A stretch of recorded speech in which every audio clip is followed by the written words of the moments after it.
Hi everyone! Welcome to Jillian's Diary. Ituturo ko sa inyo kung paano ko lutuin ang biryani chicken dito sa aking trabaho. Ilalagay natin dyan lahat ng ingredients na ginamit natin dito sa chicken biryani nang sa ganun mas madali nyo lang masundan. Gumamit nga pala tayo dito ng isang buong manok, 1 kilo yon at tinanggalan natin ng balat dahil mas okay kung walang balat pagdating sa biryani o kahit sa matsbus, yung linuluto kong chicken matsbus, tinatanggalan ko talaga ng balat. Ayan na nga, nailagay na natin ang mga ingredients mga mare. Halu-haluin lang natin siya ng maayos hanggang sa manuot ang lasa sa manok. Pagkatapos nating halu-haluin natin, lagyan din natin siya ng asin. Make sure na hindi siya maalat at hindi rin siya matabang. Pagkatapos nga natin siyang i-mix ng maayos, ilagay natin siya sa fridge at least 30 minutes to 1 hour para mas masarap ang kalalabasan ng ating biryani. Isa ito sa mga kilalang pagkain dito sa gitnang silangan o kahit sa atin sa Pilipinas nakarating na yung ganitong klaseng pagkain. After 1 hour nga, ito na at lulutuin na natin ang manok. Tinakpan ko para mas madali siyang kumulo. Saglit lang natin lulutuin ito, antayin lang nating lumabas yung mantika or yung lasa ng marination natin sa manok.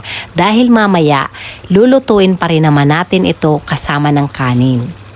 Mix lang natin siya ng maayos at mapapansin nyo rin naman kung okay na yung pagkakaluto or kailangan pa natin stay ng mga ilang minuto.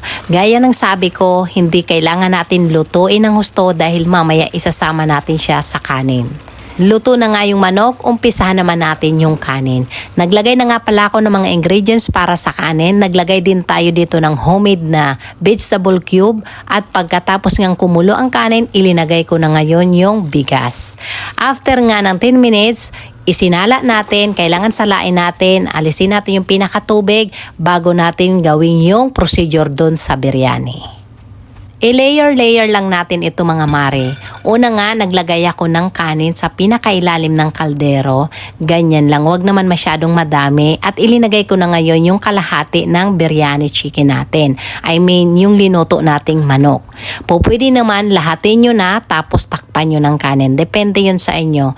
Gaya ng sabi ko mga mare, may kanya-kanya tayong way pagdating sa pagluluto. So inuna ko muna, linagay ko yung kalahati at naglagay din ako ng pritong sibuyas.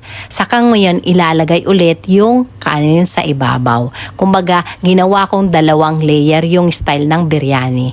Pwede din naman gawin nyo, isahan na lang para hindi kayo masyadong mahirapan. Kasi syempre, gusto ko yung ginagawa ko dahil gusto ko nga mas malasa yung kanin. Kumbaga, hindi ko na kailangan halukayin pa sa ilalim dahil sa top pa lang, andun na yung lasa.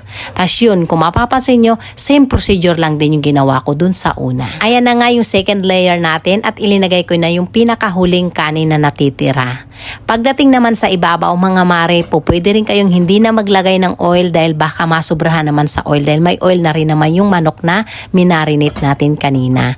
Naglagay nga rin pala ako ng konting saffron sa ibabaw at konting turmeric sa ibabaw, pampaganda lang ng kulay mga mare. At yung remaining oil nga pala sa kawali, ilinagay ko rin sa top, dagdag din yan sa lasa. Huwag na kayong maglagay ng panibagong oil, kumbaga galing na mismo yan sa marination kanina. Naglagay nga rin pala tayo sa pinakaibabaw ng pinritong sibuyas.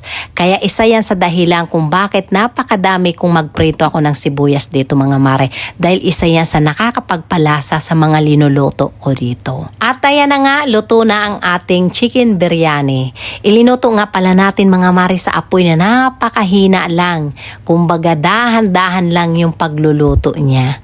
Huwag natin biglain dahil once binigla natin yung apoy, pwedeng masunog yung pinakailalim at maging mapait yung kalalabasan. Ayan na nga ang ating biryani mga mare at sana'y magustuhan nyo ang ating recipe.